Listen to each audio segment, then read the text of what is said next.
Hey, in this video, I will show you how to split your screen or split screen video clips in iMovie. It's the same thing on an iPhone and on an iPad. So if you appreciate that, make sure you give this video a like, subscribe if you're new, and comment down below if you have any questions around the video whatsoever.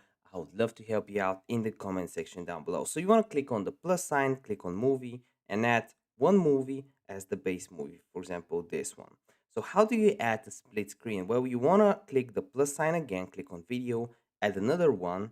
Um, where are my videos? All videos. For example, this one, click on the three dots, don't click the plus, otherwise it will just edit on as a continuing video. Click on split screen right here and look at that.